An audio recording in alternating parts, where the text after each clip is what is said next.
दोष यदि आमाशय में है तो पेशेंट कहता है मेरे ऊपर दुख रहा है, ऊपर यानी स्टर्नम के नीचे, आमाशय के ऊपरी हिस्से में, वाम पार्श्व में यदि शूल है, आना है और प्रसेक है, कोष्ठ पूर्णत्व करके तुरंत वमन देना चाहिए। वमन दिया, बात खत्म। पेशेंट को वमन देना है तो 5 दिन के बाद आओ, 7 दिन के बाद आओ, पहले पूर्व कर्म करो, जरूरी नहीं है। वो यदि उत्क्लेश नहीं है तो लंघन दो, यदि उत्क्लेश है, मुझे ऐसा जी मचलता है, ऊपर आता है और बाहर नहीं निकलता, तो उसको वमन पुड़ी खिलानी चाहिए, उसको ज्येष्ठमध खिलाओ, उसको वचा चूर्ण खिलाओ, उसको मदन फल पिपली का चूर्ण दे दो या सैंधव जल दे दो, जो भी आपके पास वमन द्रव्य है उसको तुरंत वमन दे दो।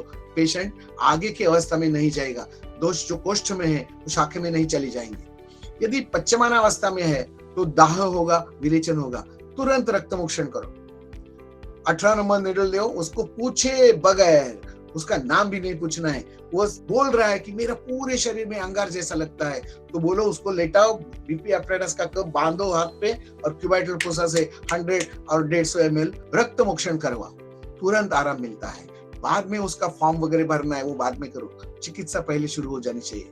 आधवान और शूल है तो डायरेक्ट बस्ती दे दो, तेल गरम करो, उसमें थोड़ा सा सैंधव मिलाओ, सैंधव स्नेह की बस्ती यदि दी जाए तो तुरंत आराम मिलता है।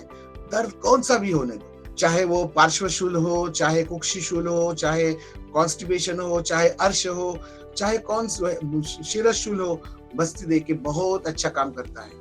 दो शाखागत यदि है तो शिरशूल हो जाएगा, रक्त मोक्षण। शिरशूल है, आंखों की कोई तकरार है या स्टर्नम के ऊपर वाले हिस्से में, ऊर्ध्वांग में जो भी समस्या हो, ऊर्ध्वांग में यदि पेशेंट कह रहा है और उसका स्थान, मूल स्थान यदि आमाशय है तो रक्त मोक्षण करो, नस्य करो, धूमपान करो।